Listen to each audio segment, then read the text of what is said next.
Talkshow eksistensi pelaku ekonomi kreatif di era digital, Metro 10 Maret tahun 2023, atau di rumah asisten Wedana Metro. Assalamualaikum warahmatullahi wabarakatuh. Selamat sore, selamat datang Ibu Bapak sekalian. Tabi pun. Selamat datang kami ucapkan kepada yang terhormat Ketua Dekranasda Metro, yang kami hormati Ketua DWP Metro, Kabid Ekonomi Kreatif Dispora Par Metro, kemudian narasumber talkshow pada sore hari ini yang pertama ada Ketua Dekranasda Metro, kemudian ada Toko Femina Lampu, Salsa Metro, dan juga Harumat Twin, dan seluruh hadirin yang berbahagia. Alhamdulillahirrabbilalamin. Assalatu wassalamu ala asrofil anbiya'i wa mursalin wa ala alihi washabihi ajmain. Amma ba'du. Alhamdulillah pada sore di kesempatan yang berbahagia ini, di sore hari yang cerah ini, kita semua masih dapat berkumpul dalam keadaan sehat walafiat dalam serangkaian acara Talkshow Eksistensi Pelaku Ekonomi Kreatif di Era Digital bersama para narasumber yang luar biasa. Salawat teriring salam semoga selalu tercurah di haribaan junjungan kita, Nabi besar Muhammad. Baiklah hadirin yang berbahagia di sore yang berbahagia ini, pada kesempatan yang baik ini dalam rangka acara talkshow ini kita bertempatan di rumah asisten Wedana, sekaligus di kondisi pada kesempatan kali ini bisa hadirin lihat ada beberapa acara, tentunya dalam serangkaian acara Metro Clothing Night.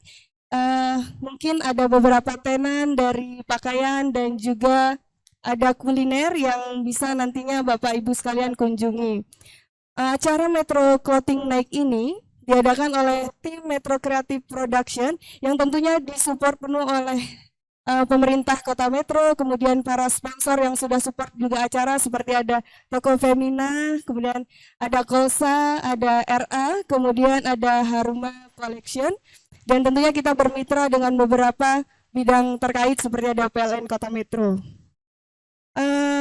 Hadirin yang berbahagia, acara Metro Clothing Night ini dilaksanakan dari tanggal 5 sampai 19 Maret tahun 2023 yang pada tanggal 5 Maret kemarin sudah dibuka secara resmi oleh Wali Kota Metro yang bersama dengan peresmian atau kick off revitalisasi Rumah Asisten Wedana Kota Metro dengan TACB Kota Metro. Kemudian nanti setelah serangkaian acara ini masih ada door prize, mungkin bisa disimak bersama-sama. Sebelum kita memulai acara talkshow pada sore ini, marilah bersama-sama kita buka dengan mengucapkan lafaz basmalah. Mungkin untuk mempersingkat waktu, langsung saja kita serahkan kepada moderator yang sudah tampil hari ini. Ada Mbak Lidana selaku Ketua Bidang Ekonomi Kreatif Dispora Par Kota Metro. Kepada Mbak Lidana disilahkan.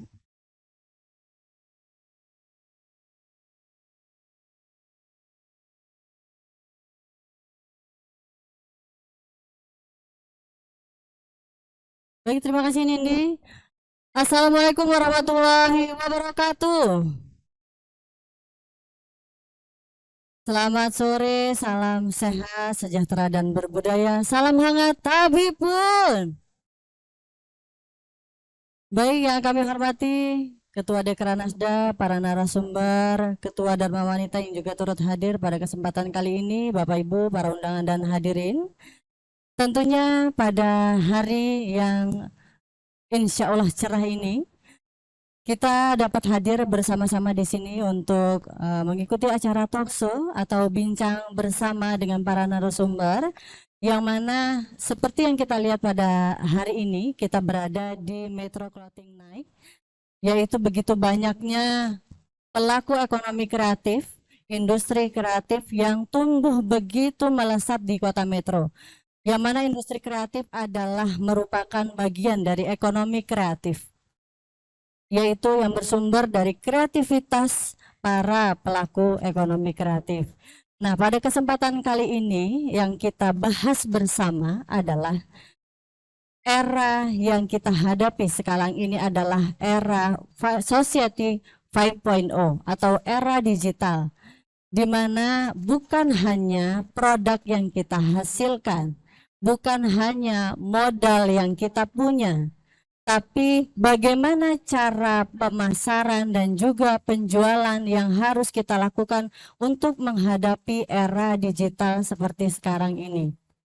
Karena banyak yang bisa menghasilkan produk, banyak yang punya uang, banyak yang punya modal, tapi belum tentu bisa eksis dan berhasil di usahanya.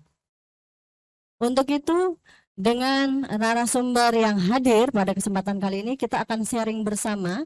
Kebetulan di sini juga turut hadir para pelaku ekonomi kreatif, baik itu di bidang kriya, baik itu di bidang fashion, kuliner, dan lain sebagainya. Nanti kita bisa sharing untuk bagaimana sih cara untuk tetap eksis atau eksistensi kita selaku pelaku ekonomi kreatif di era digital seperti sekarang. Untuk itu pada kesempatan kali ini kita sudah kehadiran para narasumber yang luar biasa. Tentunya untuk yang pertama, selamat sore Ibu Ketua Dekranasda, Ibu Dr. Silvia Nahrani Wahdi SPKK LPMM, yang begitu gencar, yang begitu konsennya untuk menangani yang namanya ekonomi kreatif, UMKM, di mana begitu banyak sekali upaya-upaya yang dilakukan oleh pemerintah Kota Metro, tentunya bersama dengan Dekranasda, untuk bagaimana sih caranya UMKM dan juga pelaku ekraf di Kota Metro ini bisa bangkit, bisa tumbuh dan juga bisa maju bersama. Dan selanjutnya hadir juga yang cantik sekali pada hari ini ada Mbak Mona. Ini Ci aja deh ya, Ci Mona Melosi. Biasa kita sapa itu adalah Ci Mona.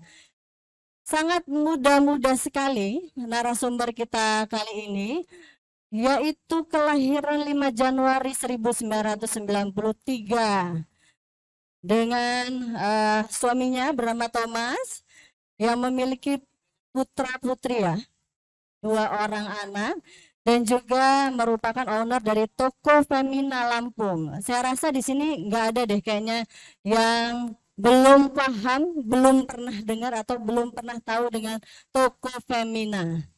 Tentunya itu luar biasa, legend di Kota Metro. Nah, nanti kita akan tanya bersama bagaimana cara bisa bertahan setelah 30 tahun, dan ini merupakan generasi kedua dari toko Femina. Tepuk tangan untuk narasumber kita yang pertama. Dan yang selanjutnya ada Mbak Ria Oktarini, sarjana hukum. Ini merupakan owner dari Haruma Queen Store, Haruma Fashion, Haruma apa lagi Mbak? Haruma Bag and Shoes, Haruma, ada kerupuk juga kalau nggak salah. Luar biasa loh. Jadi dari kuliner, fashion itu lengkap atas bawah sampai ke perut. Dan ini saya tahu banget kalau berbicara soal Mbak Ria, saya tahu banget. Ini dulu tokonya hanya di rumah. Hanya jual beberapa produk di rumah. Akhirnya buka toko. Setelah itu tokonya besar, dari nyewa sampai punya sendiri, dan ada beberapa macam ya sekarang. Jadi luar biasa sekali narasumber kita, dan ini sangat benar-benar eksis untuk di digital, karena Haruma Queen Store dan Haruma-Haruma yang lain itu merupakan penjualan yang luar biasa untuk di Kota Metro dari sisi online-nya. Karena satu harinya itu kurang lebih bisa sekitar 50 piece untuk penjualan online. Dan itu kalau untuk ukuran fashion itu dengan harga kan luar biasa. Jadi penjualan satu hari bisa 50 piece itu adalah yang spektakuler untuk kita bersama, apalagi ini di kota kecil seperti kita di Kota Metro. Nanti akan kita kulik-kulik, kita gali-gali gimana sih caranya bisa begitu hebatnya merambah ke dunia online melalui e-commerce dan juga penjualan melalui Instagram dan juga Facebook ya Mbak. Dan selanjutnya, oh ya tadi nih anaknya ada 3. nggak salah nih tadi dikira gadis loh. Ini juga Ibu Bayangkari. Jadi suaminya adalah seorang polisi bernama Bribka Saiful Bahri Sarjana Hukum.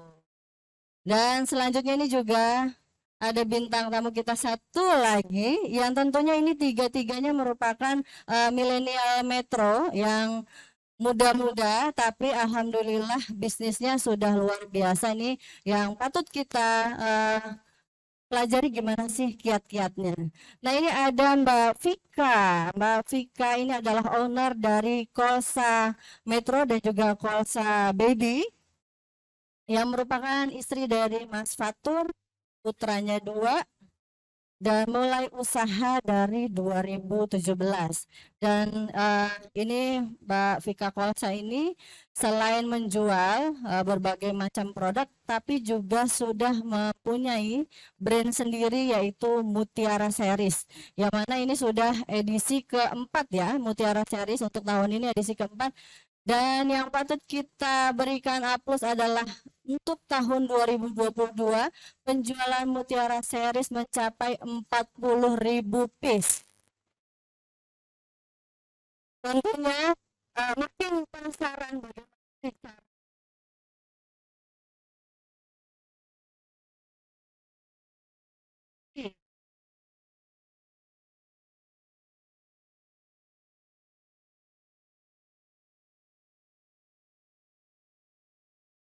cara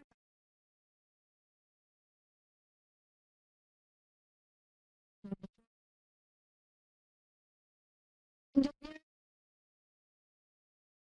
langsung saja kita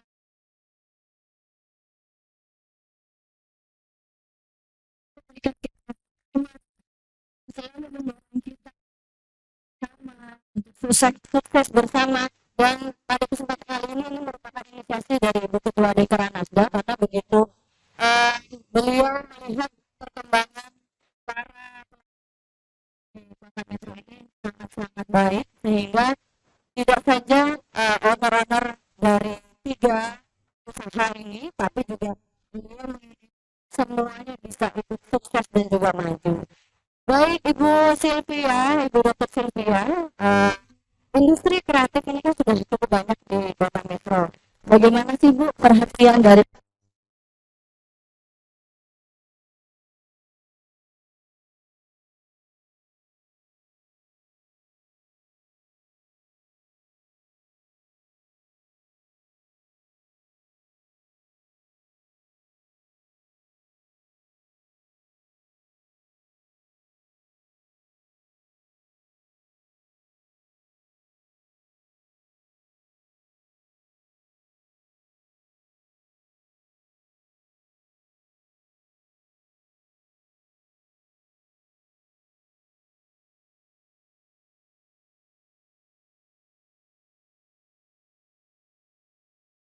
ini kan Pak dalam beberapa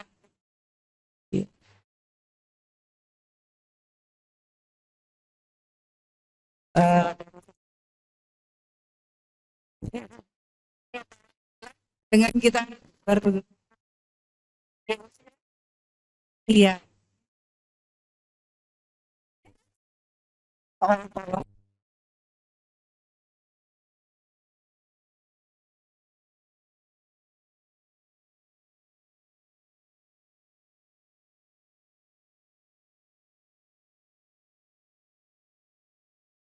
di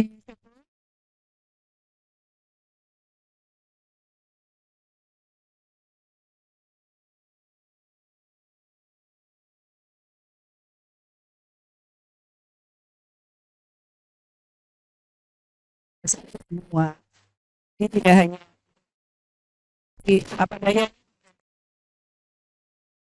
dibantu Pak.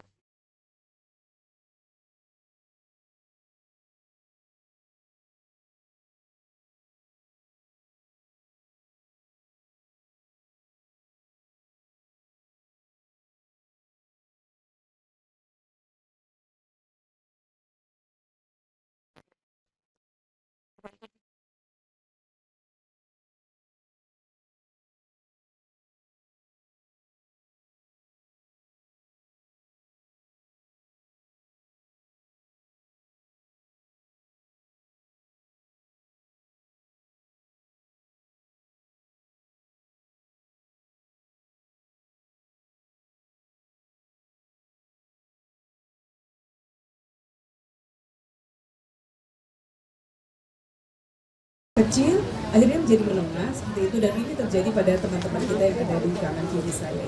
Luar biasa dan tepuk tangan.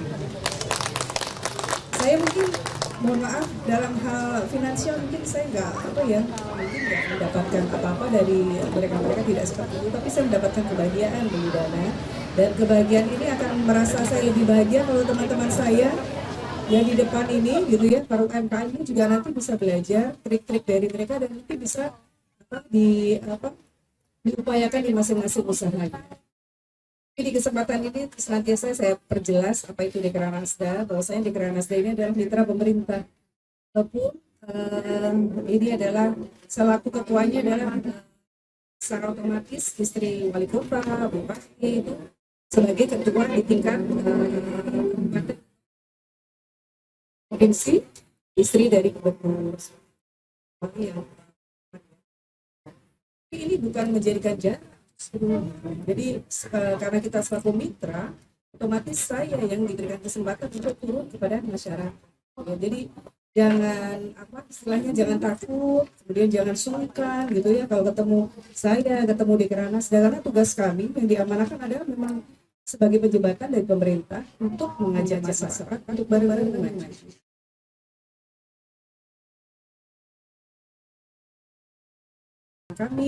Tim kami seperti itu ya, dan kepengurusan juga tidak dari ASN semua, dari berbagai kalangan seperti itu, ada pendidikan, kemudian dari kalangan usaha, dari profesi lain-lain. Tujuannya adalah kita mendekatkan lagi pada masyarakat, sehingga masyarakat yang kadang-kadang bingung jangan sampai bingung gitu loh. Itulah saatnya pemerintah hadir, dan sebagai penjembatan adalah Dekranasda. Ini saya selaku ketua di Kota Medan. Mungkin itu dari saya, karena mungkin kalau saya sudah ataupun sering berbicara, tapi justru hari ini tolong diberikan kesempatan untuk para sumber yang lain, sehingga yang di depan ini tidak bosan ya. Kalau saya mah bosan ya. Tapi kalau bertiga ini sesuatu yang pasti ditunggu-tunggu, dan insya Allah semua kebaikan itu kalau kita datang dengan ikhlas dan kita berbuat dengan ikhlas akan dikembalikan, dan dikembalikannya itu lebih dari yang kita keluar. Itu dari saya, Bu Dana. Sekali lagi terima kasih untuk para narasumber pagi sore hari ini, juga para audiens yang hadir di sini, dan yakinlah kita harus punya visi yang jelas seperti itu, dan yakinlah kita harus gotong royong, walaupun kita harus kompetisi yang sehat seperti itu, apalagi di era digital ya, itu menjadikan kita sehat betul, karena kita yang perhati terhadap kualitas, perhati terhadap izin dan sebagainya, tentunya akan lebih menonjol dibanding yang lain, dan keamanan juga bisa terjaga gitu ya. Mari bersama-sama meskipun kita beragam, tapi kita harus satu sinergi, satu visi, membantu Pak Wali mencapai visinya sebagai kota berpendidikan, sehat, sejahtera, dan berbudaya. Ini itu dari saya, terima kasih.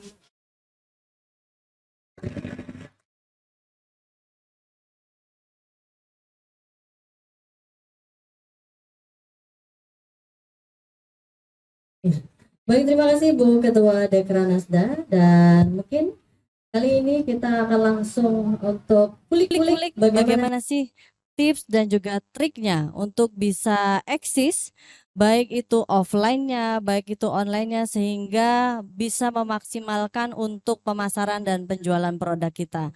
Nah, di sini kita yang pertama akan menyapa terlebih dahulu untuk Mbak Ria Haruma ya. Sejak kapan sih mulai bisnisnya? Mungkin bisa diceritakan sekilas perjalanan bisnisnya Mbak Ria dari awal, dan sejak kapan mulai merambah ke dunia online sehingga bisa begitu eksis begitu eksisnya di dunia e-commerce, juga di pemasaran dan juga penjualan dari sisi online, sehingga pernah mendapatkan penjualan terbaik untuk beberapa distributor merek pakaian hijab. Kami persilakan untuk Mbak Ria.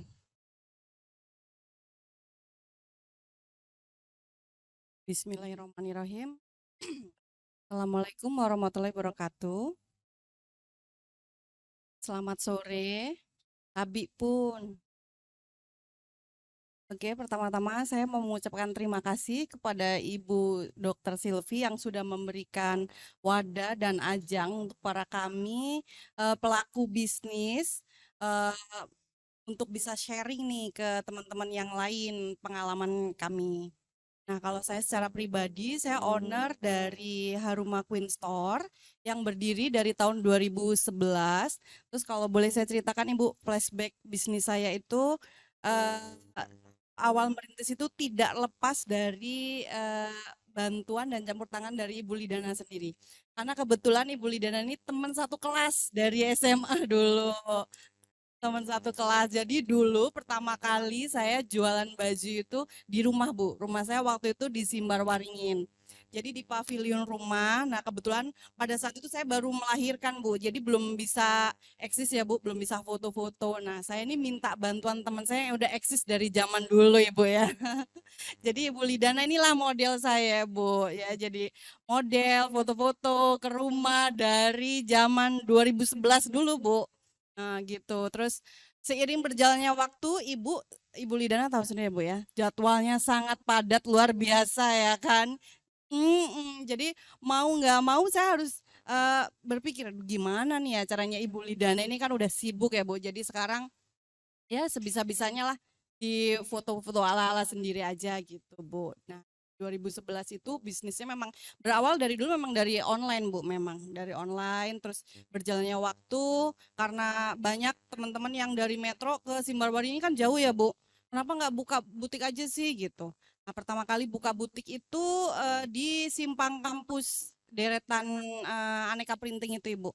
Nah, terus maju 2 tahun di situ, maju lagi ke Simpang Kampus sebelah Alfamart, 2 tahun di situ, maju lagi di depan Giant itu, Bu, 2 tahun lagi. Terus habis itu berpikir, masa mau gini terus sih, kan capek ya, Bu ya, pindah-pindah kayak kucing mau beranak ya, Bu ya.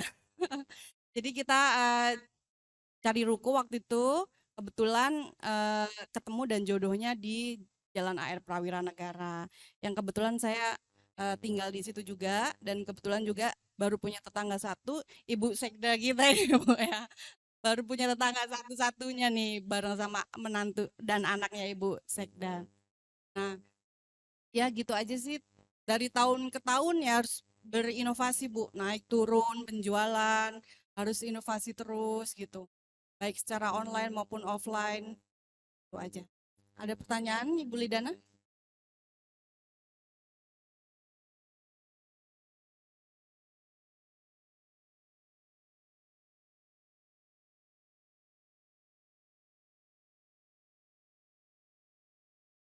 Kebetulan kita pakai semua medsos ya, Bu ya. Mulai dari dulu dulu itu pertama BlackBerry Bu ya dulu.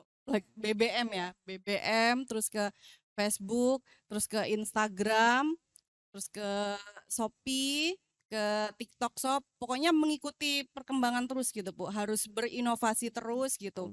Alhamdulillah memang kalau di Haruma memang jualan online-nya sih dari dulu memang lebih banyak dari offline ya, Bu.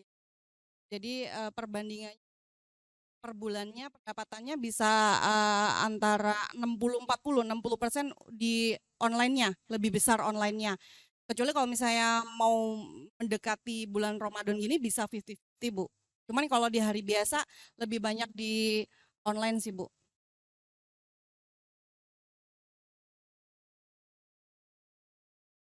Jadi untuk brand kebetulan Bu, brand-brand yang saya ambil itu lumayan punya nama ya, brand besar karena brand besar sehingga penjualannya iya lumayan. Terus alhamdulillah dari tahun ke tahun selalu mendapatkan best seller, penjualan terbaik di seluruh Indonesia sehingga sering mendapatkan reward, Bu. Untuk seperti reward umroh sudah 4 kali. Oh ya, ya boleh. Reward umroh 4 kali, lalu reward keluar negeri udah berbagai. Baik, langsung saja kita lanjutkan untuk talkshow kita pada kesempatan kali ini. Nah, sudah hadir Mbak Vika dari Kolsa. Tentunya ini luar biasa karena Kolsa ini memiliki karyawan sekarang 60 orang ya, kurang lebih 60 orang. Nah, bagaimana sih mengembangkan usahanya dari yang dulu di Pasar Cendrawasih hanya di pinggirannya loh, bukan di toko dalam ya, hanya di kios pinggirannya, sampai dengan sekarang mempunyai 2 tempat yaitu Kolsa dan juga Kolsa Baby. Kalau Kolsa dia fashion untuk wanita dewasa, kalau Baby ini ke perlengkapan dan juga pakaian fashion untuk anak-anak. Nah, bagaimana Mbak Vika untuk menjelaskan sih sedikit perjalanan tentang Kolsa dan juga bagaimana bisa sampai dengan sekarang mempunyai brand sendiri dan juga penjualan yang luar biasa. Silakan untuk Mbak Vika.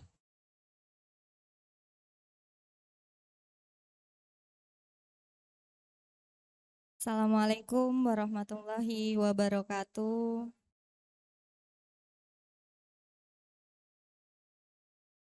Mungkin langsung saja ya, tadi untuk kenalannya udah disampaikan sama Mbak Lidana. Terima kasih juga Ibu Silvi, Masya Allah supportnya ke saya, ke Kolsa itu sangat-sangat luar biasa.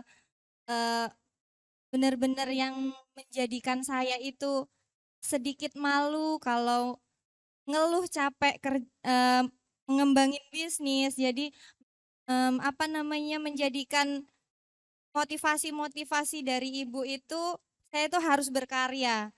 Saya itu harus punya karya dan karya saya itu harus dikenal dan terutamanya membanggakan Kota Metro, membanggakan misinya Kota Metro, Metro bangga beli produk Metro original. Jadi produknya Kolsa yang alhamdulillah sekarang sudah mulai banyak dikenal orang banyak. Itu adalah produk Mutiara Series, itu special edition yang launchingnya itu mendekati bulan puasa. Jadi memang produk Mutiara Series ini khusus produk series Lebaran ya, bisa dikatakan seperti itu. Terus ada juga selain gamis juga koko untuk laki-lakinya. Lalu kita juga sudah merambah di family set. Jadi kalau biasanya identik ya kalau Lebaran itu couple keluarga gitu kita sudah menyediakan seperti itu. Lalu untuk bagaimana perjalanan Kolsa sampai di titik sekarang, alhamdulillah semua atas izin Allah, atas ridhonya Allah karena Allah Subhanahu wa taala semata yang menjadikan Kolsa bisa sampai di sekarang. Jadi memang dulu Kolsa itu pertama kali buka itu kalau dulu bahasanya lapak ya. Lapak di emperan Pasar Cendrawasih kalau dulu tuh di parkiran itu kita buka lapak di situ tahun 2017. Lalu kemudian dulu itu memang dari pertama buka genrenya itu udah langsung genre yang anak muda. Jadi itu kebanyakan pelanggannya itu adalah mahasiswa anak sekolah. Nah di daerah metro ini memang apa ya, daerah yang memang terfokus mahasiswa pelajar itu ada di 15A kampus. Nah dari situ pelanggan-pelanggan itu minta manggilnya biasanya saya dipanggil Umi, kenapa nggak buka aja di daerah kampus, buka toko biar kita dekat. Karena dulu itu zamannya masih yang naik angkot 2000, PP udah 4000. Sayang Umi kalau Umi di dekat sana, dekat kosan, dekat tempat sekolah mereka itu sangat menghemat sekali dan mereka bisa sering-sering untuk shopping katanya begitu. Lalu rembukan dengan suami dengan berbagai pertimbangan segala macamnya. Alhamdulillahnya Allah mudahkan, Allah ridhoi. Dulu sewa toko bukan yang toko sekarang, dulu tokonya masih kecil. Tokonya itu ukuran 2,5 kali 5 meter. Jadi benar-benar kecil dan tak terlihat, benar-benar nyempil banget. Tapi Masya Allah, qadarullahnya atas izin Allah, bertahap saya mau membahas sedikit motivasi untuk teman-teman. Jadi dulu itu pertama kali buka, omset itu 700.000. Hari kedua buka, omset 7 juta.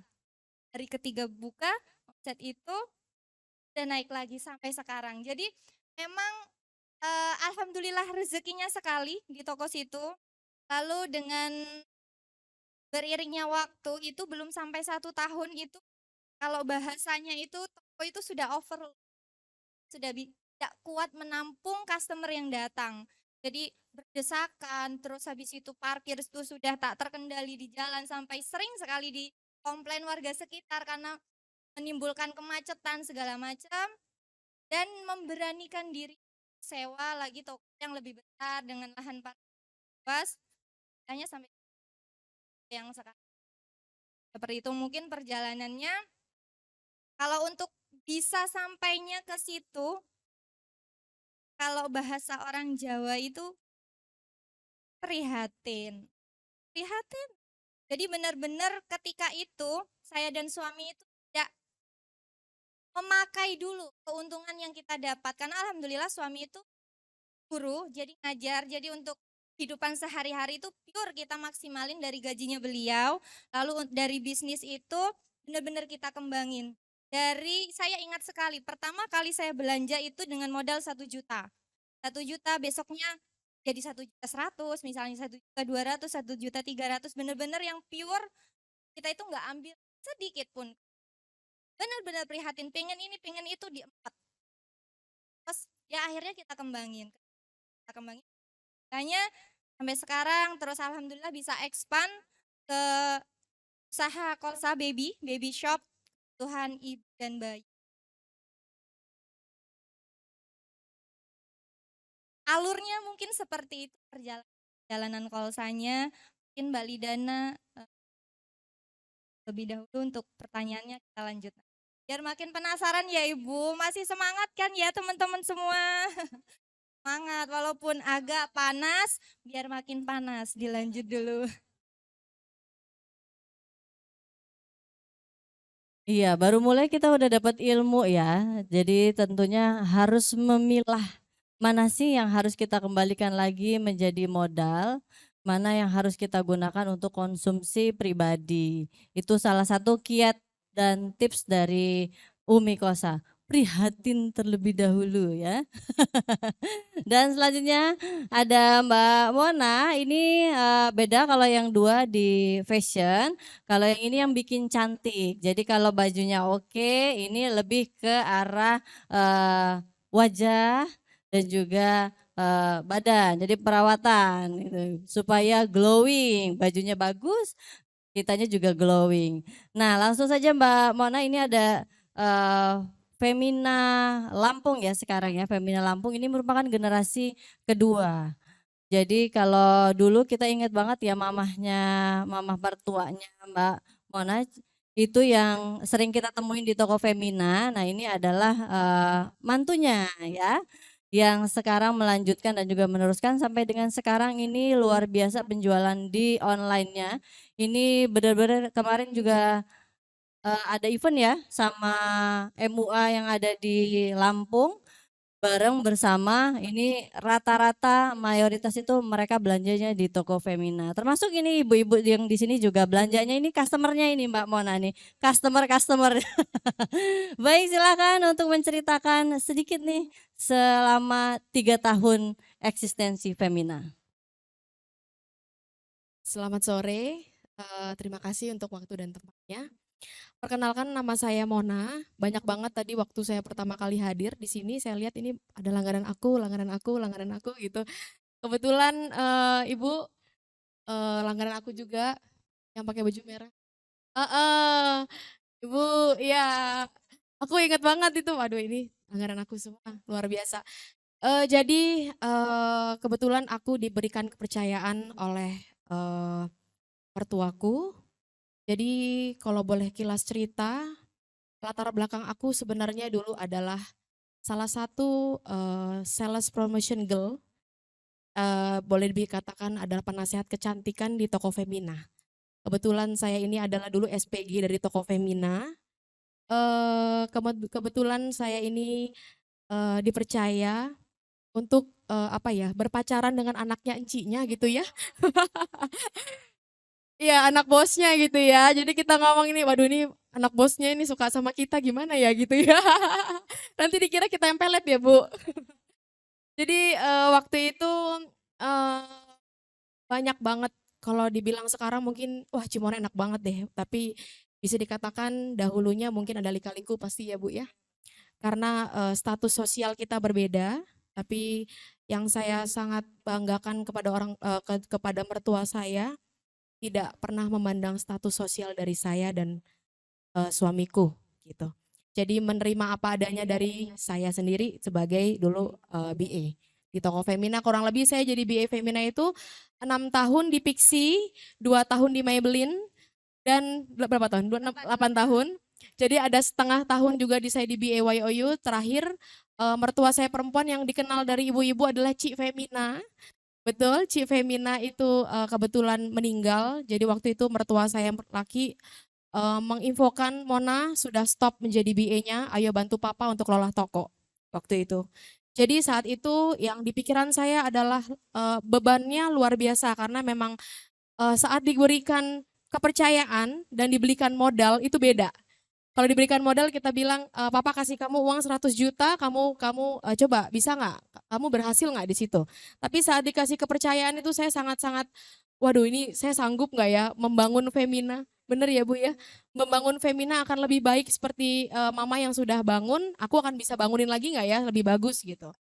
Waktu itu kurang lebih aku pegang toko sekarang sudah 3 sampai 3,5 tahun. Bergejolak sekali karena waktu itu eranya COVID ya. COVID banyak banget orang-orang pakai masker, nggak mau pakai lipstik, ibu-ibu, ya Bu ya. Jadi kosmetiknya itu kita bilang lipstik nggak kurang berjalan, bedak-bedak juga karena nggak ada undangan-undangan, jadi bedak pun juga nggak berjalan waktu itu. Tapi kita, bener ya Mbak Lydia ya. Jadi waktu itu saya beserta tim saya berpikir bagaimana mendoktrin bahwa di kota metro ini biarpun di rumah tetap cantik ya Bu ya. Jadi biarpun di rumah tetap cantik itu yang paling laku itu adalah skincare waktu itu. Jadi karena banyak waktu sekali di rumah, ibu-ibu pastikan pengen perawatan untuk wajahnya seperti masker wajah atau pakai krim siang, krim malam, sabun segala macamnya karena punya waktu lebih. Mungkin di rumah istilahnya untuk kecantikan bisa dibilang boleh deh pakai ada waktu nih gue mau pakai ini deh, pakai itu gitu. Kalau misal kita sudah kerja aktivitas kadang-kadang sibuk ya Bu ya. Mau masker, aduh gak sempet deh gue mau masak dulu, mau acara gitu. Betul, skincare. Jadi waktu COVID skincare naik sekali dan waktu itu saya belajar gimana caranya untuk Femina ini berkembang di dunia online. Karena kebetulan toko Femina ini sudah berkembang selama 30 tahun dari dunia offline lari ke dunia online. Itu nggak gampang karena susah banget. Saya selaku toko Femina dari Mona ini gimana ngembangin Instagram itu kurang lebih selama 1 tahun, endorse ke sana sini karena dulu papa cuman kasih aku motor ya Bu ya. Jadi mau panas hujan kemanapun ketemu mua-mua siapapun please endorse toko Femina Lampung. Toko Femina Lampung ayo dong di endorse supaya hits gitu ya Bu waktu itu. Jadi sekarang secara organik Instagram kami sudah berkembang menjadi 34.000 followers. Luar biasa ya, karena itu luar biasa Bu. Aku berkembangnya itu jadi istilahnya enggak, karena dari 1 followers, 2 followers, 3 followers, 5.000, 4.000 itu saya sudah menjajaki. Tapi saya sekarang tetap optimis bagaimana menjadi puluhan ribu. Jadi toko Femina Lampung itu akan semakin dikenal di daerah gitu. Dulu ibu mertuaku mempunyai staff kurang lebih beauty advisor kurang lebih 15. Sekarang aku kebetulan punya penasehat kecantikan kurang lebih 60. Ya, 60. Dan untuk di dunia online kami punya staff juga untuk Shopee, TikTok Shop segala macam. Untuk Shopee pencapaian kami 1 bulan kurang lebih 3.000 sampai 3.500 paket. Gitu. Jadi aku berharap apa yang sudah diberikan kepercayaan orang tua, ya Bu ya, diridhoi juga dari Papa dan Mama. Mudah-mudahan toko Femina bisa terus berkembang, punya banyak cabang di mana-mana ya Bu. Amin. Tetap memberikan pelayanan terbaik kepada ibu-ibu nih supaya lebih cantik. Jadi kalau misalnya mau posting di Instagram kan ya pakai lipstick dulu gitu. Apa mau ke kafe, kita mau bikin TikTok atau apa, pas touch up dulu nih, pakai lipstick dulu nih gue. Baru kita bener ya Bu ya. Biar glowing terus pada highlighter segala macam. Itu aja sih. Nanti ada pertanyaan ya Mbak ya, biar lebih semangat. Oke, terima kasih waktunya. Baik, sekali lagi tepuk tangan dong. Karena ini memang begitu, saya intip langsung nih ya followersnya. Buat Kolsa ini ada 215.000 followers. Untuk Haruma Queenstore 206.000 followers dan juga Toko Femina 33,7 ribu. Luar biasa. Nah ini saya yang masih berapa ribu juga agak minder ini. Tapi begitu kita tadi mendengar penjelasan dari Cik Mona, ada satu ya yang bisa kita ambil yaitu melihat peluang. Kalau tadi Cik Mona bilang COVID itu menggerus usahanya karena nggak ada hajatan, orang malas bedakan, nggak keluar-keluar, orang nggak mau lipstikan. Iya, tapi benar loh, saya lipstiknya satu aja nggak habis-habis loh waktu zamannya COVID. Nah, dari situ membaca peluang yang ada. Jadi misalnya kita punya beberapa produk, mungkin yang tas kurang diminati, yang baju coba dicoba. Nah yang satunya lagi mungkin dari segi apa nih krianya. Nah kita harus pandai-pandai melihat pangsa pasar ya Ci ya tentunya. Peluang itulah yang harus banyak-banyak kita lihat sebagai pelaku ekonomi kreatif karena jangan terpaku kepada satu produk yang kita hasilkan. Mungkin dari beberapa yang kita buat yang satu belum terlalu diterima di pasaran tapi coba dari sisi yang lain. Siapa tahu dari sisi yang lain lebih diterima di masyarakat luas. Nah itu dari beberapa perjalanan dari narasumber kita yang luar biasa. Selanjutnya ini kita kayaknya lebih ke TikTokan aja ya, lebih ke tanya jawab supaya lebih hidup lah ini untuk event kali ini. Dan mungkin kita kasih 3 penanya, jangan langsung. Nah ini adalah salah satu ketua dari Metro Creative Community ya, ada Ibu Esti ya. Nah ini dedengkotnya Kria di Kota Metro untuk yang door prize ya. Langsung nanti dapat door prize Bu, jadi tanyalah. Langsung siap-siap yang lain langsung siap-siap begini. Karena door prize-nya udah ada di tangan kita, ada 10 mini gold dari Femina dan juga tadi ada beberapa goodie bag dari narasumber. Ayo langsung saja Bu Esti.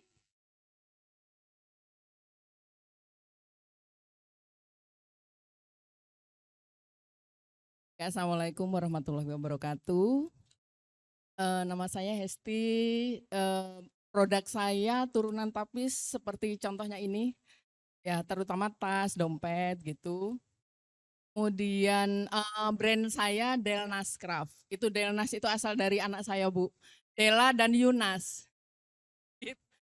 Iya, yang gampang aja gitu.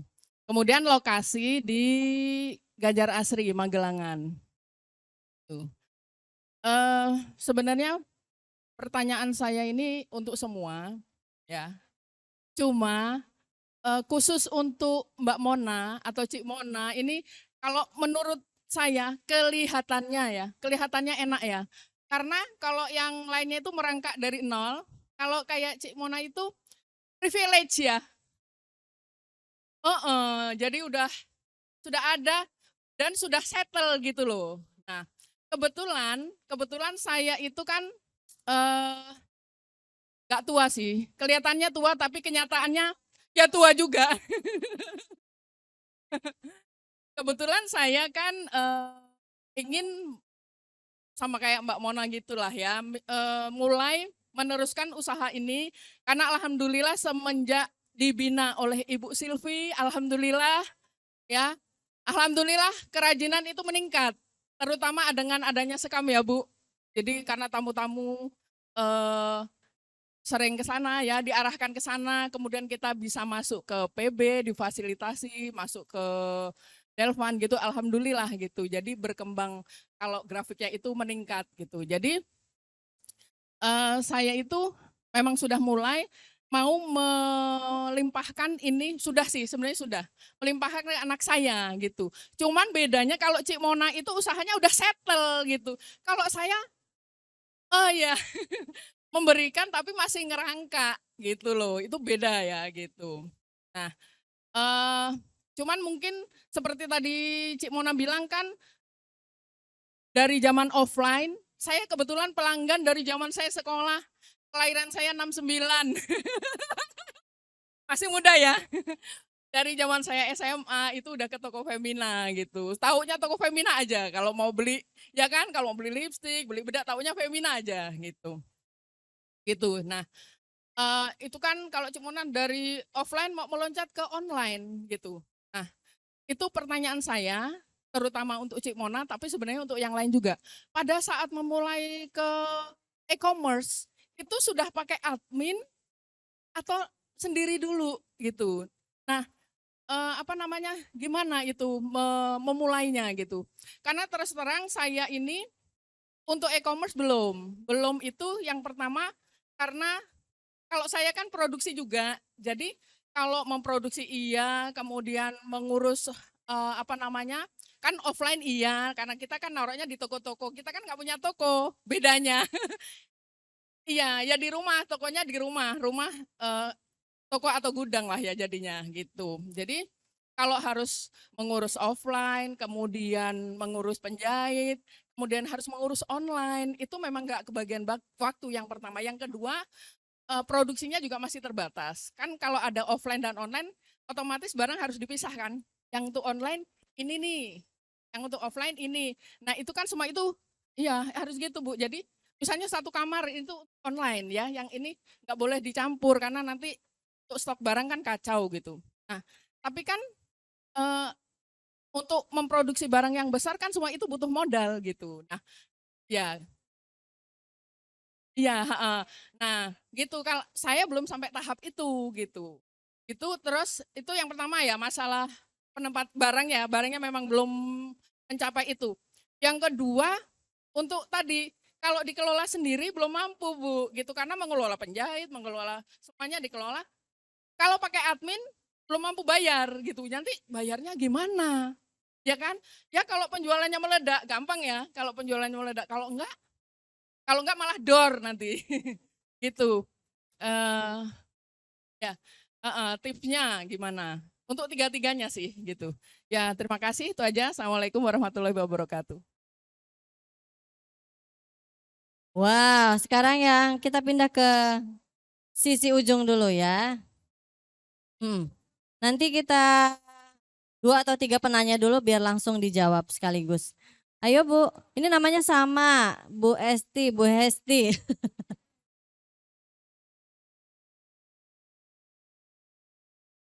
Ini sama, bergerak di bidang kerajinan.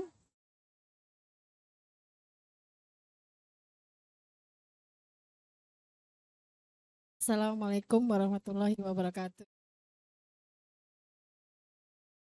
Perkenalkan nama saya Esti, owner dari Kalila Craft. Mungkin sama Bu Esti. Suka tuker-tuker namanya ya. Cuman beda lah. Ibu udah senior. Ya.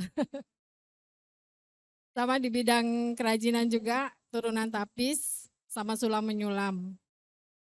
Saya ini yang bikin heran tuh dari Kolsa. Bisa prihatin bener. Saya bingung.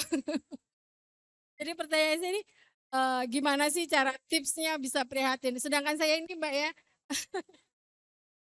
saya terus terang dengan istilahnya kerajinan itu ya dari situ. Saya makan ya dari kerajinan, dari apa nyekolahin anak ya dari kerajinan. Nah, gimana caranya Mbak? Tipsnya itu gimana gitu? Prihatinnya itu perlu kan?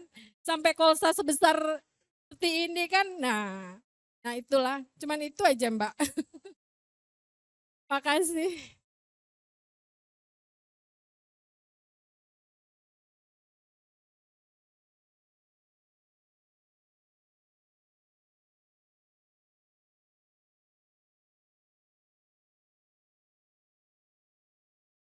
Assalamualaikum warahmatullahi wabarakatuh. Perkenalkan nama saya bedain ya Bu biar nggak sama, Ulan gitu aja ya Bu. Daripada nanti Gesti, Esti, Hesti kembaran Bu. Iya, perkenalkan nama saya Gesti atau dipanggil Wulan. Saya punya usaha sama. Kita satu bestie lah ya. Kerajinan juga. Yang mau saya tanyakan sama Mbak Harumak, ya. Gini Mbak, kan butik ya. Itu yang mau saya tanyakan, dalam satu butik itu memang ada satu brand sendiri atau memang kita teman-teman kita ajak, ayo deh jualan di toko saya seperti itu. Terus kalau namanya butik itu kan identik mahal ya Mbak, gitu. Terus aku cuma pengen tipsnya, dengan menjual produk yang katanya mahal itu bisa menjual dengan banyak seperti itu. Makasih banyak. Assalamualaikum warahmatullahi wabarakatuh. Baik, sangat antusias sekali dan pertanyaannya ini luar biasa ya. Untuk yang pertama, bagaimana nih untuk Mbak Mona dulu ya, buat Cik Mona, gimana sih caranya memulai bisnis melalui online? Tipsnya, apalagi itu mempertahankan ya, mempertahankan itu karena lebih susah, apalagi memulai dari toko biasa merambah ke dunia online. Silakan Cik Mona. Oke, jadi gini. Oke, aku akan pertama kali aku dari offline ke online. Waktu itu ibu tanya pakai admin atau enggak. Terus terang aku nggak pakai admin.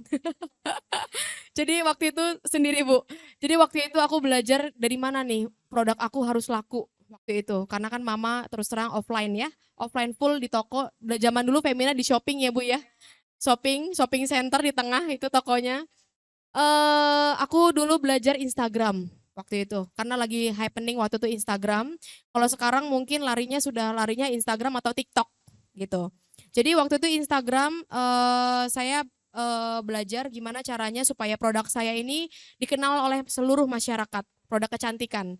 Jadi waktu itu produk kecantikan sebenarnya orang-orang itu belum terlalu yang melek banget untuk produk kecantikan Bu sebenarnya. Kayak sekarang kan mungkin orang semuanya mau full ya Bu, mau alisan, mau bedakan segala macam. Kalau dulu mungkin kalau ibu-ibu cukup pakai alis aja deh, bedaknya bayi aja deh, tipis atau pakai lipstiknya aja. Jadi waktu itu saya berpikir dari Instagram itu saya harus kasih edukasi ke teman-teman. Jadi edukasi, jadi pakai lipstik ini tuh sebenarnya warnanya bagus loh. Warnanya cantik gitu dan dipakainya pun juga nggak terlalu menor banget. Jadi kalau ibu-ibu mau ke pasar atau ibu-ibu ada arisan, jadi gimana? Edukasi. Jadi ada edukasinya juga, tapi tetap ada hardnya juga, hard sellingnya juga ada Bu. Jadi kalau tadi pertanyaannya Ibu, dulu aku pakai admin, terus terang aku tidak pakai admin. Aku belajar dulu mekanisme dari Instagram itu seperti apa. Aku pelajarin, aku masuk di situ. Waktu itu karena di toko, kalau misal lagi nggak sempat di toko, produk-produk itu aku bawa pulang ke rumah. Kebetulan saya dikasih karunia lagi hamil besar ya Bu ya. Tapi saya berjuang gimana caranya Femina waktu itu harus lebih besar dari ini. Jadi lagi hamil pun juga saya sampai review produk di rumah, bawa ring light gitu. Terus bikin acara diskonan ya Bu, kalau ada acara diskonan di Femina ya. Gimana caranya waktu itu saya pikir ibu-ibu teman-teman semua tuh nyari kosmetik tuh nggak perlu mahal, tapi tetap jadi gini, punya barang yang branded, tapi pas lagi sale tuh bisa teman-teman tuh bisa merasakan produknya gitu. Zaman dulu produk Maybelline kalau kita bisa bilang itu produknya hype banget Bu.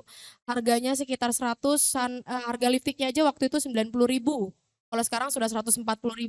Dan mohon maaf itu setiap kalangan kan belum tentu bisa beli ya Bu ya. Jadi waktu itu saya berpikir gimana caranya ngobrol sama distributor atau ngobrol dari prinsipal supaya teman-teman itu semuanya bisa merasakan dengan harga murah tapi lipstiknya tuh bagus gitu. Jadi kita waktu itu sharing diskon, sharing ada promo-promo apa gimana menarik segala macem. Dan ternyata itu berhasil Bu. Jadi memperkenalkan produknya toko Femina nih. Jadi gini, toko yang sudah lama untuk mengingatkan kembali itu agak susah. Bener ya Bu ya? Beda kalau kita ngomong toko baru. Kalau toko baru itu dia sekali jeder hype gitu. Tapi untuk mempertahankan itu jadi aku harus banget itu di Instagram, di media sosial tuh harus terus. Jadi mengingatkan kembali bahwa Femina tuh ada di tengah-tengahnya kota metro. Begitu. Jadi itu yang pertama, yang kedua, dan yang ketiga tadi dibilangnya karena memang waktu aku peralihan dari mama ke aku, terus terang memang kita bilang sudah settle ya Bu ya, sudah settle, secara keuangan sudah settle. Amin, amin Bu, amin. Itu sebenarnya gini, itu ada plus dan minusnya Bu. Jadi plusnya waktu itu saya berpikir ini usaha mama sudah ada, tinggal saya memupuk waktu itu. Tapi minusnya saya tuh dikasih kepercayaan kira-kira lu mampu nggak sih? Lu bisa nggak sih? Ya tantangan buat saya, kamu bisa, Mona bisa nggak? Papa kasih sekian, Mona bisa nggak naikin jadi sekian gitu. Waktu itu saya terpacu, bisa nggak ya gitu, iya Pak bisa Pak gitu. Waktu itu waktu pertama kali saya pegang toko, saya dikasih challenge Bu dari mertua saya, kebetulan jadi mertuaku bosku ya Bu ya. Iya. Dikasih challenge, saya kasih kamu modal sekian, iya kayak sinetron ya Bu, jadi saya ya betul. Mudah-mudahan jadi dikasih challenge-nya gini, Mona, papa kasih kamu modal sekian, kira-kira dalam waktu 1 tahun mampu nggak kamu mengembangkan menjadi sekian waktu itu. Saya berpikir, waduh kayaknya saya agak takut juga ya, agak rest juga, maksudnya, waduh kayaknya, aduh Pak mampu nggak ya Pak? Terus saya agak ketakutan ya Bu. Tapi di situ saya berpikir, waktu itu saya mikir, aduh kok mertua gue jahat amat ya gitu ya. Waduh gila nih gue suruh ngembangin duit begini banyak, bagaimana caranya gitu. Tapi yang terlepas dari itu semua, ternyata setelah saya jalanin, yang kata Umi Kolsa harus prihatin, itu betul. Jadi gimana nih caranya ngembangin segini banyaknya, ngembangin punya mama. Ternyata di akhir tahun saya bilang sama papa saya mampu mengeluarkan segini. Maksudnya sudah omset sekian, kira lebih. Kita ngomong data ya Bu ya. Misalnya sudah omset sekian nih Pak. Dia bilang, oke. Dan waktu itu mertua saya cuma bilang, Mona papa bangga, itu sangat luar biasa loh Bu. Saya sampai mau nangis, kayak enggak mau nangis. Iya Pak, oke terima kasih gitu. Ya, itu aja Bu kurang lebihnya. Yang pasti sekarang ini kalau menurut aku teknologi itu lagi luar biasa. Jadi segala perform dari aplikasi itu kita harus pelajarin banget. Bener. Sekarang kalau Ibu tahu di toko Femina ini kami lagi mengembangkan namanya TikTok Shop. TikTok Shop, dan kebetulan saya baru dapat tempat baru, kebetulan nyewa dulu ya Bu ya. Tempat khusus untuk tim saya untuk nge-live TikTok gitu. Jadi kita set banget tempatnya. Jadi kita, kalau aku mau sehari itu maksimal itu nge-live TikTok 8 jam bergantian. Bergantian. Jadi 2 jam, misalnya 2 jam admin aku satu, 2 jam admin aku kedua, 2 jam. Dan ternyata dari 2 minggu ini volume dari, jadi gini, kalau kita ngomong omset itu, kalau kita ngomong omset cuan, itu kita ngomong itu nanti belakangan. Karena itu prosesnya lama sebenarnya kalau TikTok Shop. Tapi yang kita dapatkan yang pertama pelajarannya apa? Ya, teman-teman admin kita mampu belajar ngomong di depan kamera. Yang pertama, yang kedua toko Femina itu, kita punya TikTok itu berkembang untuk followersnya dulu. Jadi tadinya masih berapa, akhirnya lama-lama berkembang gitu. Dan puji Tuhan belakangan sudah ada beberapa kali masuk paketan Bu, luar biasa. Makanya aku waktu itu mau masuk ke TikTok Shop juga agak ragu-ragu, malu ya Bu ya. Kayaknya aduh gue bisa gak sih gitu. Tapi menurut aku gini, kalau kita tidak mengikuti zaman, kita yang akan ditinggal zaman. Bener ya Bu ya? Oke, kalau menurut aku punya berpikir seperti itu. Kalau aku tidak mengikuti zaman, otomatis aku yang akan ditinggal zaman. Jadi ya udah lu nggak mau ikutin gue, bye-bye gitu. Omset lu ya nggak nyampe, nggak masuk gitu. Itu sih kurang lebih seperti itu. Mudah-mudahan bisa menjawab semua pertanyaan ya Bu ya. Amin. Baik, cukup ya. Ini luar biasa sekali pokoknya ada penjelasan dari Cimona. Intinya kita harus mengoptimalisasi segala macam bentuk sosial media dan juga mungkin e-commerce yang ada. Jadi jangan bosan Bu untuk melakukan promosi itu, kalau bisa setiap hari, setiap waktu. Karena namanya jualan, kalau nggak dipasarin ya siapa yang tahu gitu kan. Nah selanjutnya pertanyaannya kedua buat Mbak Vika. Ini masalah prihatin tadi itu ya.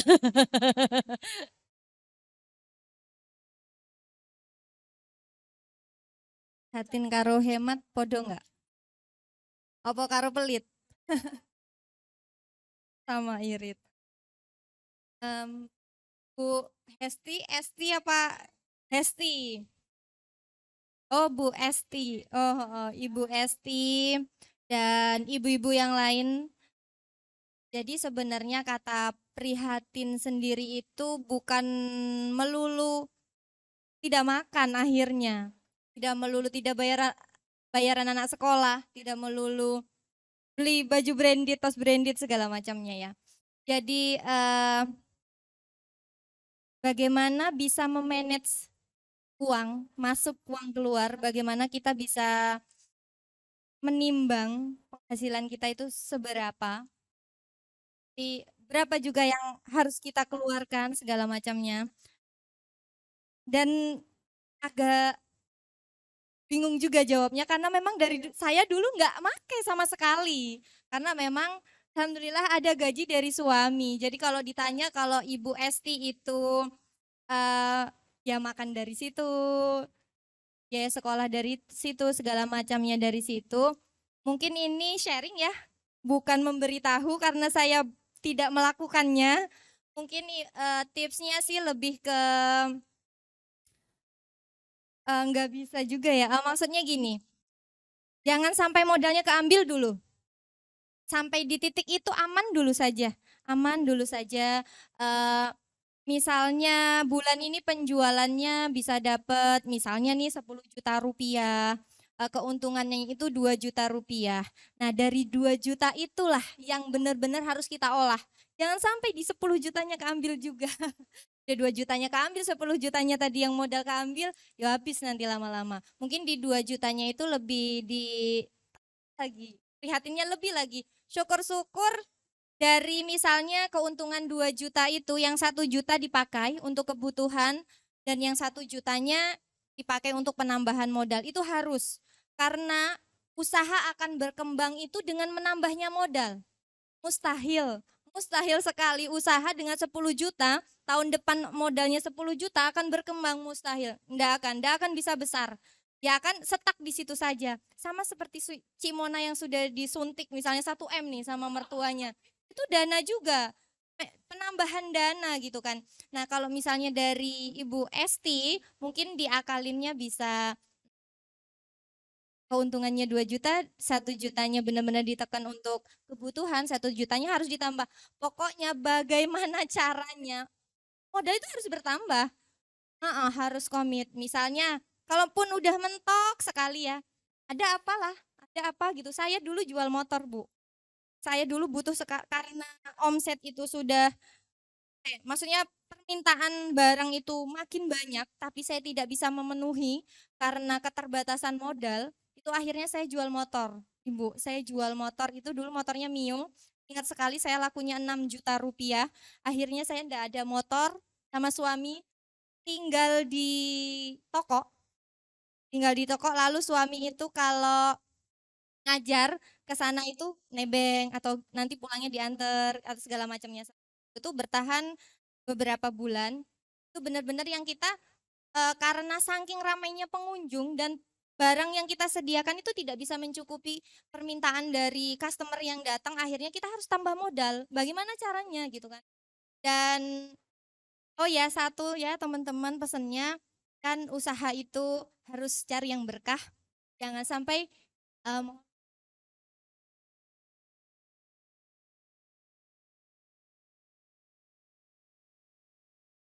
kan supaya Allah itu ridho nanti dipermudah. Jadi apa yang bisa saya jual, kalau saya itu saya jual dulu.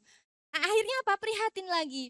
Lalu Ibu, saya perlu modal lagi, rumah saya kontrakan. Itu dapat uang 1 tahun itu 4 juta rupiah. Saya tinggal di toko, di gudang. Saya gelar kasur gitu kan, biar dapat modal. Nah dari situ pokoknya saya kembangin. Sembari suami masih ngajar untuk mencukupi kebutuhan. Jadi benar-benar yang dari toko itu benar-benar diputerin terus. Nah kalaupun mau muterin dari laba itu kan agak lama juga. Karena saya, ya itu judulnya lagi prihatin. Saya prihatin rumah saya kontrakan, saya tinggal di gudang, motor saya jual, saya nebeng sana sini gitu kan. Ya itu konsep prihatin yang saya terapkan seperti itu sih Ibu. Mungkin itu sih jawaban kata prihatin dari saya itu lebih ke bagaimana kita bisa menakar diri dan bagaimana kita juga bisa mengambil sikap peluang-peluang. Saya kan sudah ada peluang nih di usaha saya dan memang usaha itu butuh modal. Usaha itu butuh modal, maka apa yang bisa saya lakukan untuk menambah modal saya dengan menjual yang saya punya saat itu atau cara lain yang cara itu diridhoi Allah yang supaya nanti menimbulkan keberkahan, akhirnya saya hidup prihatin, tidak punya motor, rumah dikontrakan, tinggal di toko, mungkin seperti itu. Terima kasih. Iya, jadi intinya harus memilah-milah ya, yang mana yang harus tetap menjadi modal untuk mengembangkan usaha dan juga yang menjadi konsumsi kita agar usahanya bisa lebih maju lagi. Dan ini tadi pertanyaan ketiga langsung ditujukan tadi ke Mbak Ria Haruma. Untuk pengelolaan toko ya, butiknya ya, bagaimana caranya, terus habis itu konsumennya kok ya branded aja bisa laku gitu loh. Padahal kan harganya mahal gitu. Nah ini aja sedangkan kalau kita ini di Metro, mereka ini punya barang-barang yang kualitasnya luar biasa dan harganya itu relatif terjangkau. Nah sedangkan tipsnya bagaimana Mbak? Ini yang harganya terjangkau biar bisa naik. Ini karena branded aja bisa bisa jualnya gitu. Bisa mahal aja bisa dibeli gitu kan. Bagaimana tipsnya untuk mereka? Pertanyaan untuk Mbak Wulan ya. Namanya biar nggak sama kan ya, Mbak Wulan. Sebelum menjawab pertanyaan Mbak Wulan, aku ada mau sedikit ini ya, nambahin dari Cik Mona. Yang tadi Cik Mona itu kan tidak merangkak dari bawah ya Ci ya, meneruskan yang udah ada. Nah, Cik Mona ini saya acungin jempol ya, karena bisa tuh melakukan itu ya, mau meneruskan yang sudah ada. Nah, kebetulan Ci, saya juga pernah sebelum saya di bidang ini, saya juga disuruh meneruskan usaha mertua. Nah, usaha mertua saya itu bidang kerupuk ya, pabrik kerupuk. Nah, sama kayak Cimona, udah settle ada di situ. Terus maksudnya kalau Cimona masih mending. Dulu kan kerja dulu kan di Femina, jadi tahu nih langsung ada basicnya. Jadi ngerti harus gimana-gimana. Nah, saya dari pertama kali nikah, sarjana hukum, terus langsung suruh nerusin pabrik mertua yang udah legend juga sama kayak Femina gitu ya. Yang karyawan udah banyak banget, yang karyawannya tuh udah senior-senior ya, udah sepuh-sepuh gitu. Gimana ya?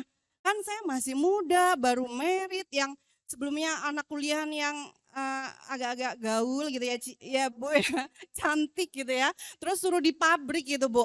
Aduh itu lumayan ini ya. Nah, dan saya nggak sesettle Cimona gitu, saya nggak sanggup gitu kan, karena memang bukan passion saya juga Bu, saya nggak sanggup, saya akhirnya menyerah. Jadi saya alhamdulillah dapat passion yang memang sesuai dengan passion saya. Kedua itu Cimona. Kedua saya mau membenarkan juga apa kata Umi untuk modal, tapi memang masing-masing ya nggak bisa disamain sejarah perjalanannya. Misalnya ibu-ibu ini juga kan punya pelaku bisnis ya, yang UMKM masih kecil-kecilan. Gimana ya, kalau itu masing-masing punya ininya lah. Kalau saya sama dengan Umi Kolsa, kalau saya alhamdulillah dari pertama kali bisnis 2011 itu gak ada pinjaman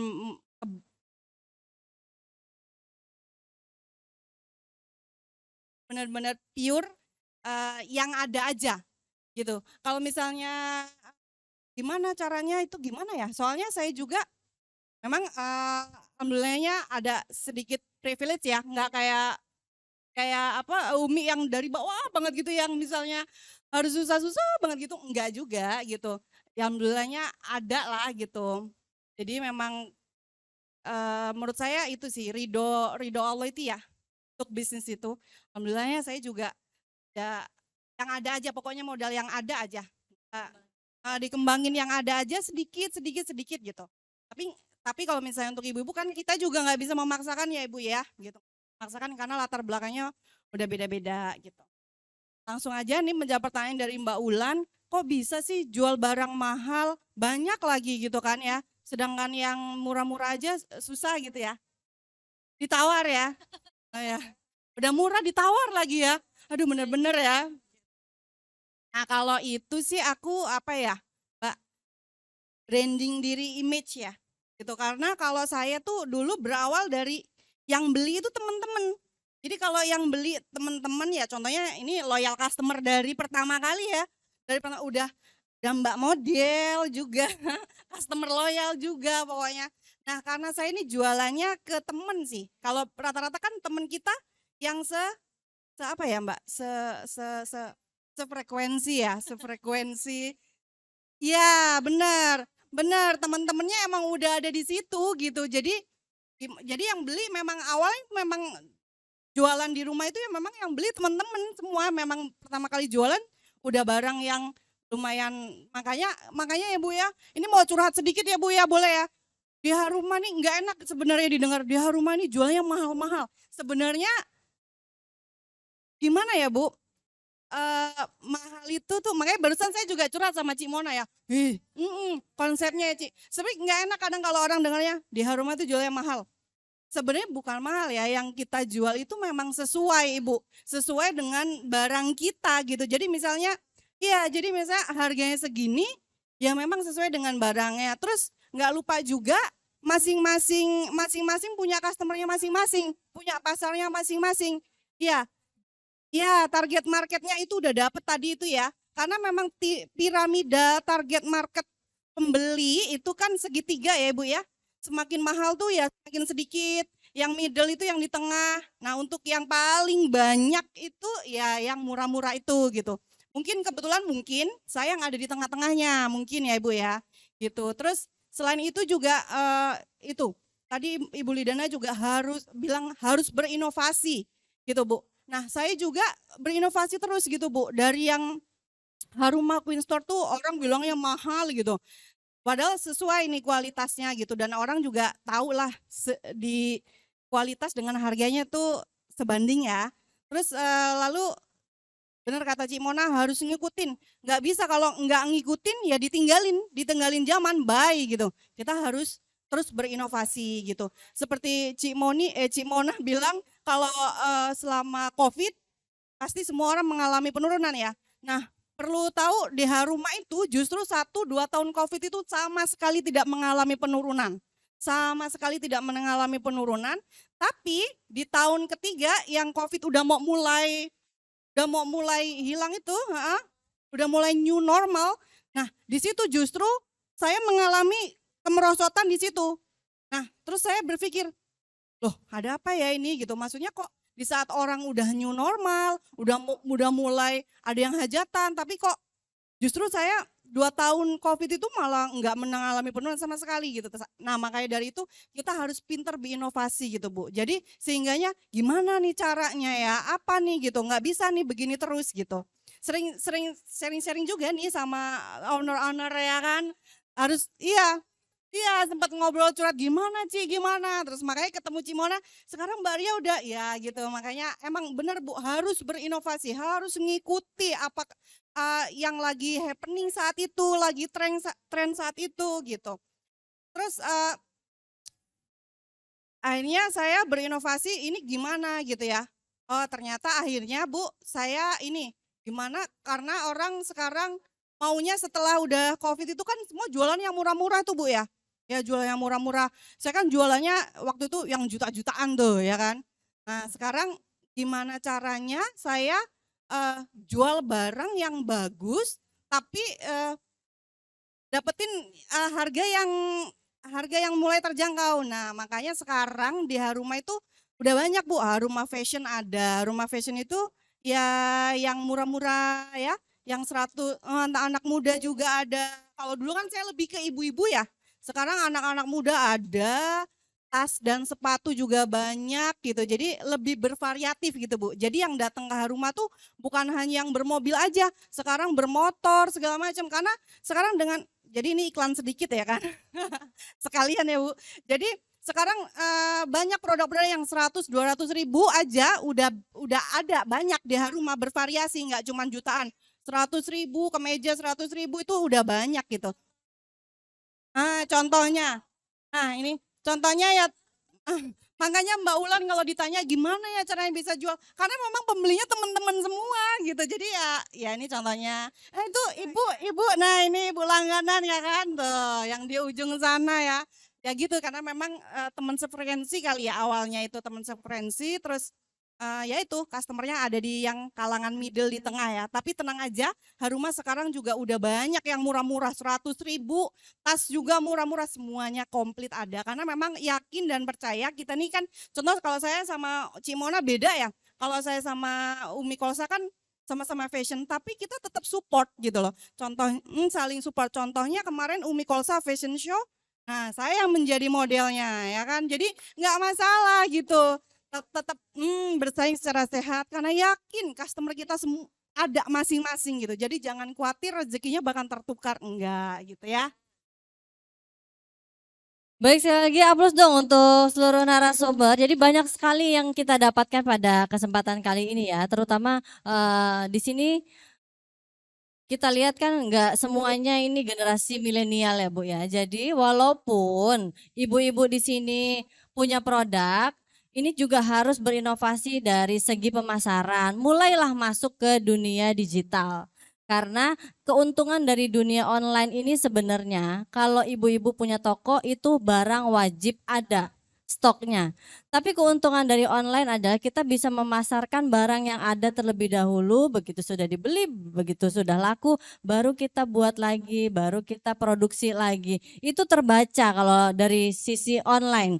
Beda dengan offline, kalau nggak ada di toko itu pasti customernya langsung pergi. Nah, ini keuntungan dari online itu yang kita dapatkan adalah itu yang pertama. Dan yang kedua, di rumah aja itu bisa melakukan pemasaran bisnisnya, bisa menjalankan bisnisnya, tidak perlu sewa, tapi bisa memasarkan produknya, bisa direview sendiri kalaupun nggak bisa pakai selebgram. Bisa di-tag ke kita ya Bu di sini ya. Ada Ketua Dekranasda, ini Bu Silvi ini luar biasa juga. Di Instagram juga aktif. Ada pemerintah Kota Metro, ada Sekam, ada Dekranasda yang juga turut membantu pemasaran. Juga sudah ada Metro Creative Hub. Tentunya kita di sini pemerintah juga akan terus mensupport dengan berbagai macam juga event yang bisa melibatkan seluruh kalangan dari pelaku ekonomi kreatif. Dan tentunya untuk inovasi produk, tadi seperti yang disampaikan oleh narasumber, mungkin apabila orang mengenal wastra, mengenal yang namanya kriya itu identik dengan ibu-ibu. Identik dengan kaum ya yang kalangan tertentu sajalah. Lah sekarang masuklah ke dunia milenial. Karena untuk sisi online itu yang lebih banyak customernya adalah para milenial. Jadi mungkin inovasi produk yang sangat diperlukan, mungkin yang tadinya tasnya itu hanya tas pesta, tas yang untuk dewasa, mungkin sekarang lebih di ini ya Bu, lebih di update lagi, lebih di upgrade lagi sehingga bisa masuk ke pangsa pasar kaula muda. Saya lihat kan begitu luar biasa ini Mbak Ria, mungkin nanti bisa juga dibantu dipasarkan. Nanti mungkin kita bisa live ya bersama para selebgram untuk bantu nih pemasaran. Ini kan udah mau masuk bulan Ramadan. Mungkin nanti bisa kita bikin live bersama ya Bu, bersama Ketua Dekranasda, bersama para selebgram untuk dapat memasarkan produk-produk yang ada. Mungkin nanti kita bisa bantu di Sekam. Nah untuk itu selalu berinovasi, selalu untuk belajar bagaimana sih cara masuk ke dunia online. Karena yang didengar tadi itu ternyata tidak semudah yang kita lihat sekarang. Dari balik hasil-hasil yang mereka peroleh itu begitu naik turun, mempertahankannya sulit, harus prihatin dulu, harus hemat-hemat dulu. Terus yang di sini gagal, coba lagi lewat cara yang lain. Nah itu yang harus kita lakukan bersama, terutama untuk para pelaku aircraft di Kota Metro. Pokoknya intinya semangat untuk para UMKM. Mungkin baik ada tambahan untuk Ibu-ibu yang handmade tas tadi ya, boleh deh kalau misalnya masuk barang ke Haruma Beksus ya. dibantu kan karena memang di sana sudah terdisplay ya kan. Jadi siapa tahu pilihan-pilihan yang unik-unik ya, ya lebih banyak pilihan gitu kan. Siapa tahu ya pastilah insya Allah kalau misalnya kan kita terpampang nyata orang datang ke situ. Nah siapa tahu lebih banyak pilihan ya kan. Nah boleh boleh ibu-ibu boleh menitipkan ini ke Haruma Bag ya, boleh. Langsung tuh direkrut Haruma Bag. Alhamdulillah. Jadi nanti bisa dibantu untuk masuk produknya ke Haruma Bag.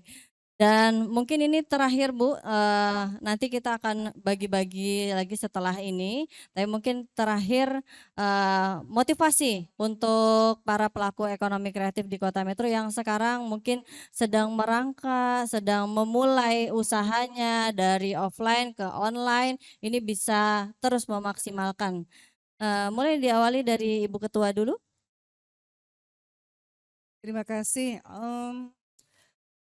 Saya selaku Ketua Dekranasda tentunya sebuah amanah ya. Jadi bukan untuk gagah-gagahan, tidak seperti itu. Tapi ini adalah amanah yang diberikan Allah. Ya, tidak semua orang mempunyai kesempatan seperti saya. Dan amanah adalah akan dimintai pertanggungjawabannya gitu. Jadi mari bersama-sama usaha-usaha yang saya usahakan untuk ibu-ibu semua, untuk saudaraku-saudaraku semua. Yang tujuannya adalah kita harus naik kelas, tolong diikuti dengan baik. Berpikir positif ya, dan sekali lagi usaha semaksimal mungkin, inovatif, kreatif, tadi berbagai tadi tips yang disampaikan tadi silahkan, tetapi sekali lagi jangan duplikat, maksud saya plak ditiru nggak akan bisa, karena masing-masing orang mempunyai sense of belong sendiri-sendiri dan takdir sendiri-sendiri, tapi yakinlah selama kita berusaha semaksimal mungkin, yakin Allah itu ada, Tuhan itu ada, seperti ya ikuti apa yang sudah sesuai dengan keyakinan. Insya Allah itu akan keselamatan ada. Yakin suatu saat usaha itu akan sampai.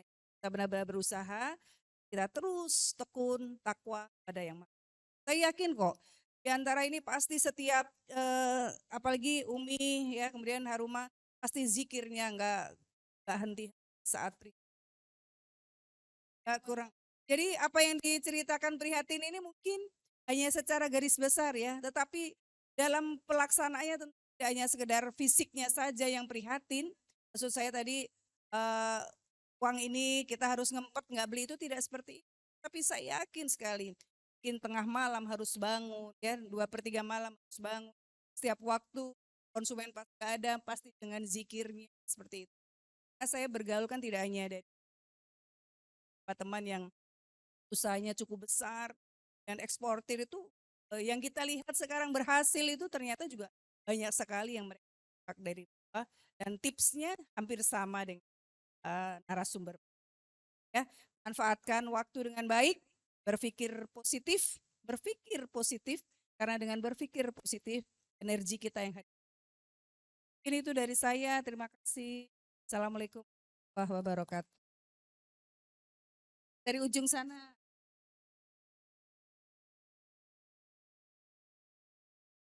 Kalau dari saya, karena sebenarnya tadi belum sampai banget di tema kita hari ini, digital, ke digital marketing.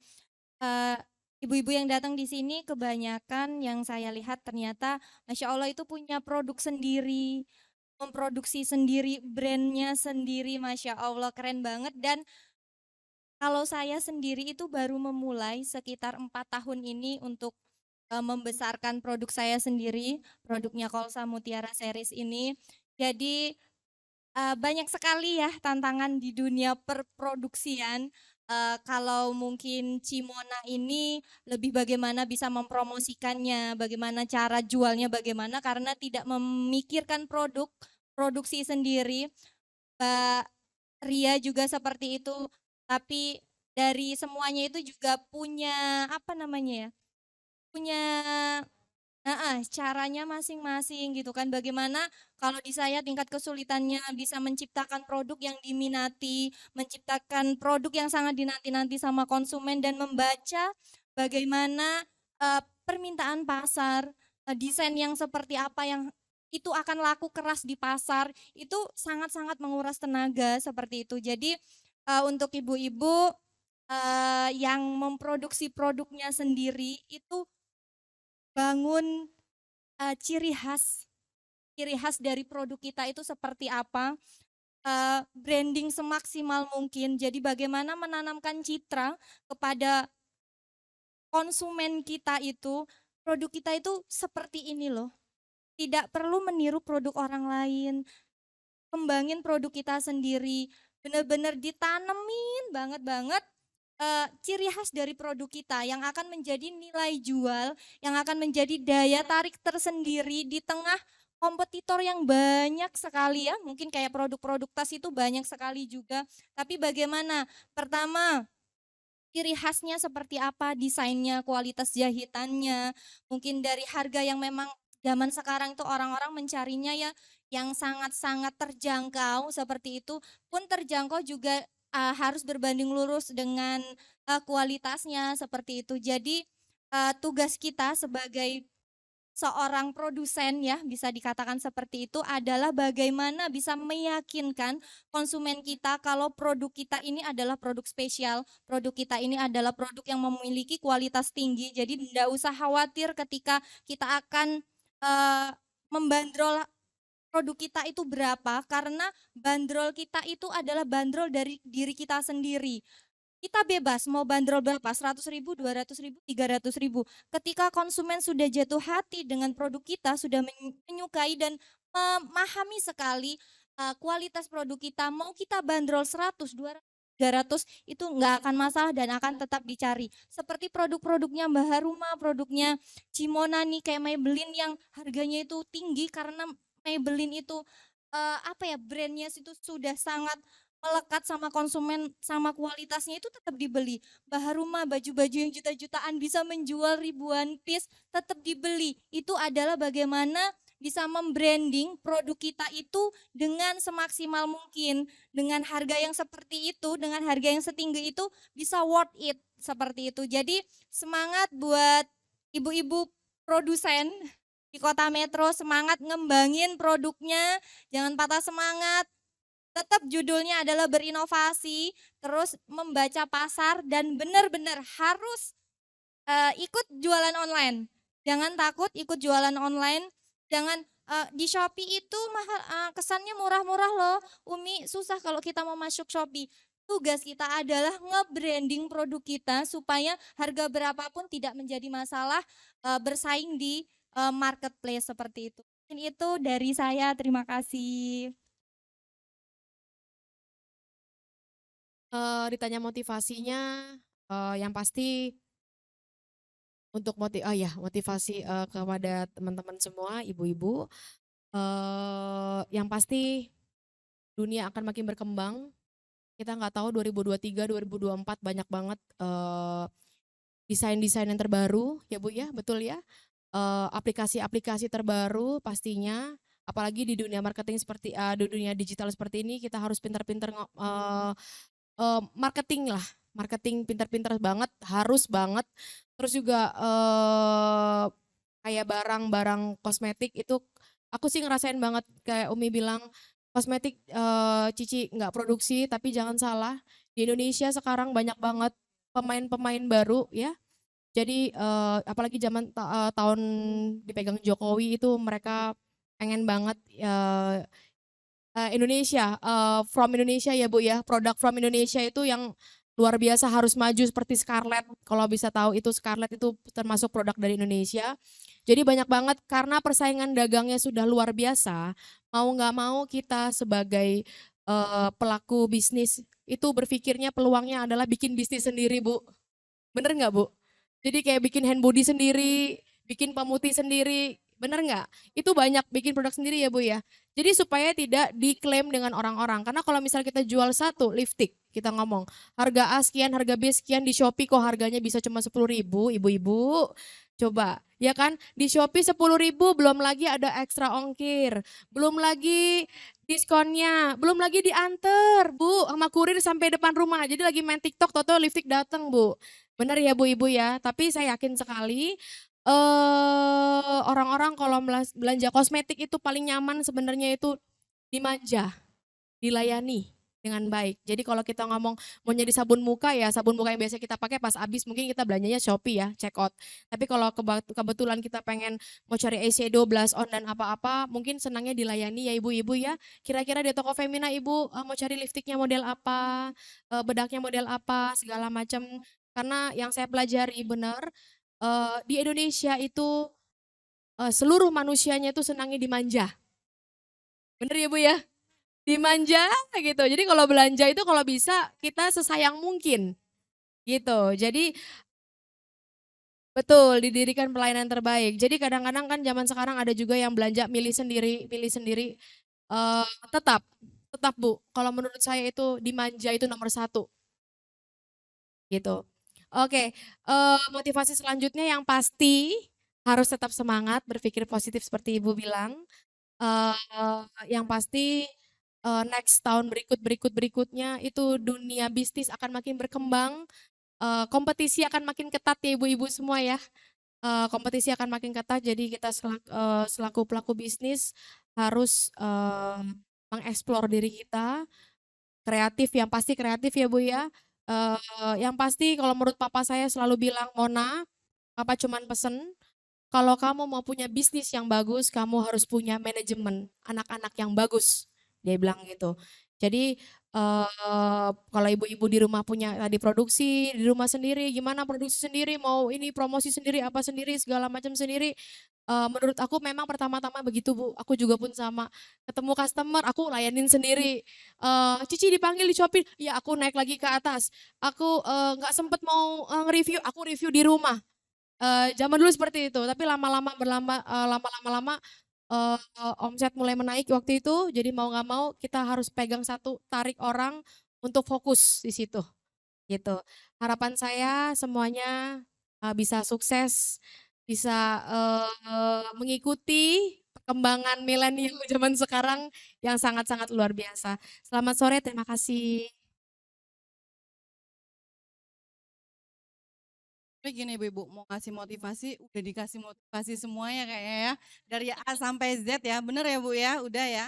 Intinya berkata Ibu Sylvie Wadi ya, selain manajemen segala macam, tentunya hubungan kita sama Allah ya Bu ya. Gitu, hubungan kita sama Allah, perbaiki sholat, kata Ibu walaupun sibuk segala macam, zikir tetap ya. Nah itu sih Bu, itu kalau kita, kata Allah kan kalau mau hidupnya lebih baik, perbaiki sholatmu. Intinya itu ya Bu ya. Kalau ibumu kayaknya nggak usah diajarin ya, udah lebih pinter kayaknya dari saya Bu ya.